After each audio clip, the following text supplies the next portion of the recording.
kecelakaan lalu lintas yang terjadi di sebuah jalan Bendungan Sentani misalnya. Ya, udah cuma gitu doang case-nya, cuma satu kalimat. Ya, oke, baik, kita naik ambulans ya. Siapa yang nyetir? Di lokasi KLM,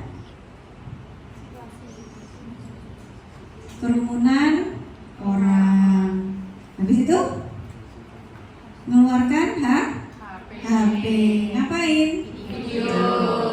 Mendekati korban, tim kamu harus ready dengan handphone, goggle, apron, sepatu boot kalau ada. Ya, jadi nanti kamu sampaikan. Baik, kita lakukan synthesize up. Yang pertama kita kenakan atau kita pakai handphone.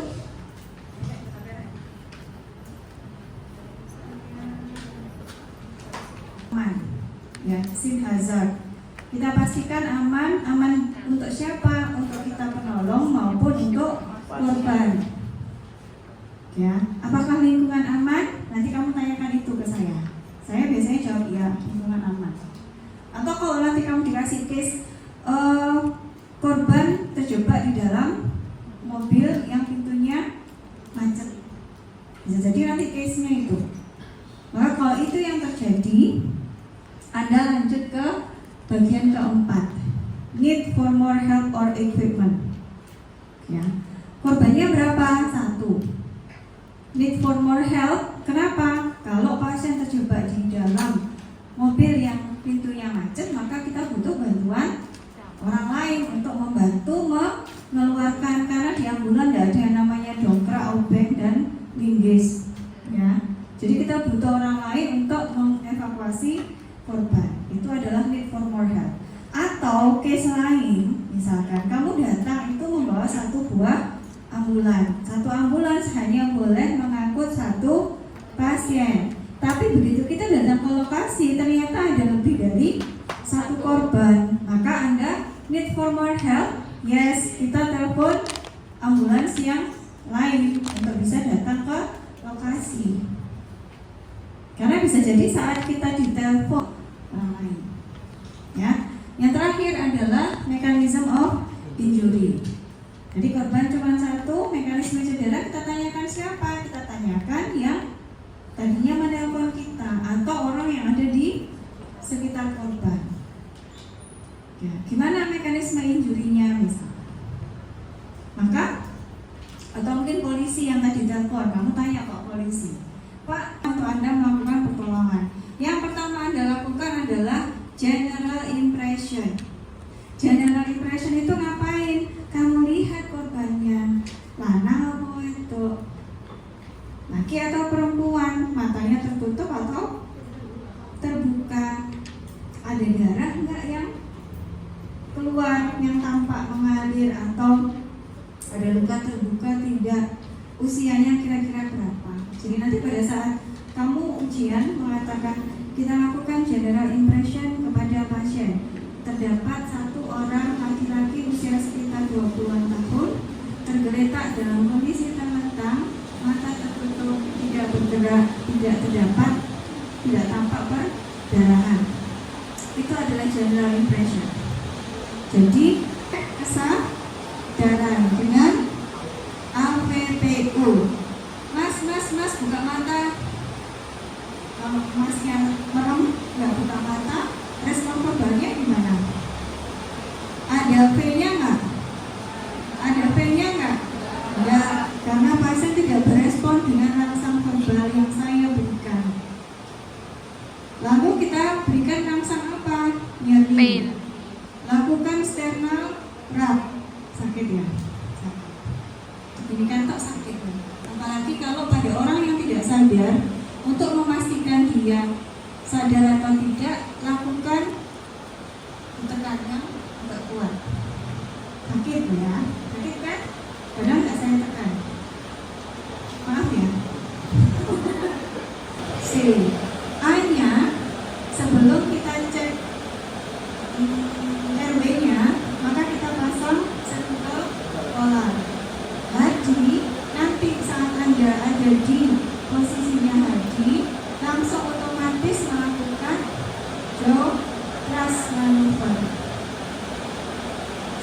airway management sudah ditunjukkan Bu Indri ya. Lakukan RWM, lakukan joltras karena pasien apa? Trauma.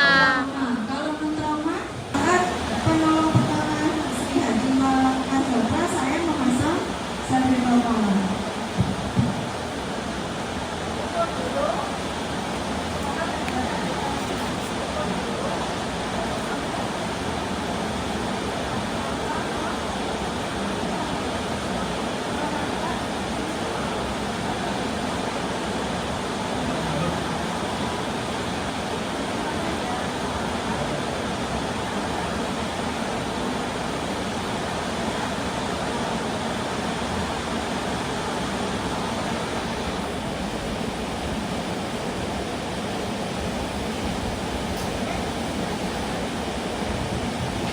Oke, setelah terpasang, langsung kita kaji RW.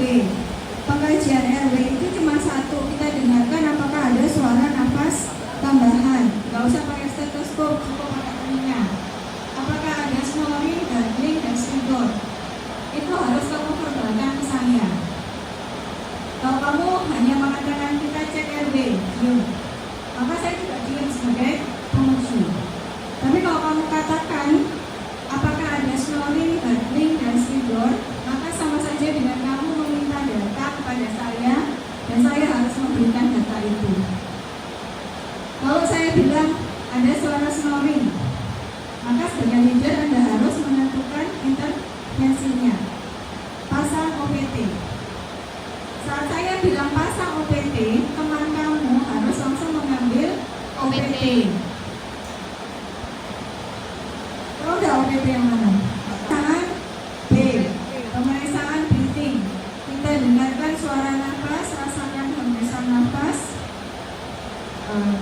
melihat pergerakan dinding dada, dengarkan suara nafas dan rasakan hembusan nafas. Kita hitung RR-nya. Jadi saat kamu ngomong kita hitung RR-nya, kamu sama saja bertanya kepada instruktur berapa RR dari pasien. Saya akan bilang 30 kali per menit. Tapi kalau kamu diem aja, jangan harap saya akan berespon. Artinya kamu nggak akan dapat data, kamu nggak akan bisa menentukan intervensinya. RR 30 kali per menit kita pasang NRBM 15 liter per menit dengan konsentrasi 100%. Nah, kalau saya bilang NRBM, langsung ambil NRBM. Siapa yang masang? Ya, mana NRBM? Kita hitung nadi. Saya akan menyampaikan nadi 110 kali per menit. Kita rasakan akral pasien. Bagaimana dengan suhu, temperatur, dan warna. Saya akan bilang akral, dingin, pucat, dan lembab. Jadi apa yang kamu sampaikan, data itu yang akan kamu dapat. Tapi kalau kamu diem aja, ya saya akan diem. Semua instruktur akan tidak berespon. Ya. Setelah C selesai, kita cek apakah ada perdarahan masif atau perdarahan eksternal. Mulai dari kepala. Jadi ya, posisinya kita menghadap ke pasien. Dan itu saya kan harusnya bersih kalau nggak ada perdarahan. Jadi saya sama saja sama pasien. Tidak kepada perdarahan bagian bahu, terus punggung belakang, ya pinggul sampai kaki. Lihat apakah ada pendarahan yang tampak di handscope kamu. Instruktur akan mengatakan pendarahan negatif bisa, atau ada pendarahan di panggul sebelah kanan. Nah, jadi kita akan menyampaikan data kalau kamu melakukan pemeriksaan. Sudah selesai di box yang kedua. Saya ulangi, box yang kedua tadi yang pertama apa? Pernapasan cepat dan dangkal, pernapasan cepat dan lambat misalnya. Itu secara kualitas. Cek nadi karotis dan radialis. Hitung nadinya